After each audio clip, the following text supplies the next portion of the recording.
Des hommes proposent chaque jour aux Instagrammeuses des milliers de dollars en échange de faveurs sexuelles.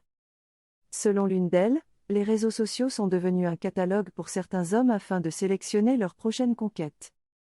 C'est de la prostitution à haut tarif, c'est juste effrayant de penser que s'ils m'ont envoyé un message de proposition, ils l'ont probablement envoyé à des milliers de femmes sur Instagram, dit Tyne Lexi Clarkson. Elle n'avait que 19 ans quand on lui a fait sa première proposition, avec une offre de plus de 20 000 dollars pour un dîner. Mais après avoir joué dans la deuxième série de Love Island, une agence lui a envoyé un message lui offrant 60 000 dollars pour 5 nuits à Dubaï. Ce message contenait un accord de non-divulgation, stipulant que les détails de ce qu'elle serait tenue de faire resteraient confidentiels. Tyne Lexi dit qu'elle a refusé l'offre, mais craint que les Instagrammeuses en difficulté, qui ne reçoivent pas d'articles de luxe gratuitement, ne se sentent poussées à sauver les apparences, et ne deviennent vulnérables à ce genre de transactions. C'est beaucoup d'argent pour certaines personnes, c'est une somme d'argent qui change la vie. Rosie Williams, qui a joué dans la 3e série de Love Island, dit qu'on lui a offert 130 000 dollars par an, et tous ses vêtements et ses sacs offerts, pour devenir la sugar baby d'un homme à Dubaï.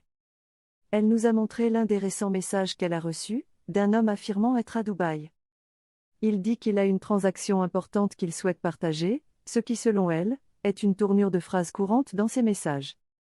Rosie dit que ce n'est pas un aspect de la célébrité qu'elle avait prévu, on vous prévient que votre vie va changer radicalement, mais on ne vous prévient jamais que vous pourriez être acheté par des hommes. Les approches varient. Cela va des hommes suggérant directement le sexe, aux agents agissant au nom d'un client fortuné. Une star britannique de la télé-réalité a déclaré qu'on lui avait offert 10 000 dollars pour des rapports sexuels dans le cadre d'un forfait vacances. Isabelle a dit qu'elle avait été approchée pour la première fois sur Instagram, par un homme de 10 ans son aîné, après avoir participé à un concours de talent télévisé. On m'a d'abord proposé des sacs à main de créateurs. Il avait le fétichisme d'être financièrement dominant, alors il s'amusait à dépenser des centaines et des centaines de dollars à m'offrir des sacs, a-t-elle expliqué. Je me battais pour que mes fans restent engagés en ligne. C'est donc pour cette raison que j'ai accepté l'offre. La domination financière décrit le comportement d'hommes offrant des cadeaux très chers à des femmes qu'ils n'ont jamais rencontrées de leur vie, et qu'ils n'ont vues qu'en photo ou vidéo.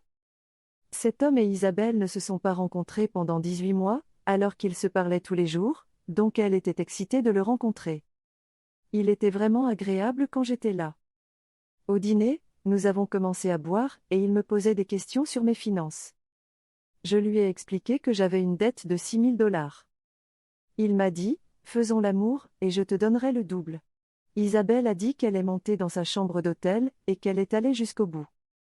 Je me suis sentie dégradée et violée. Mais elle affirme que ce n'est pas une forme de prostitution, c'est une relation ciblée qui progresse dans le temps.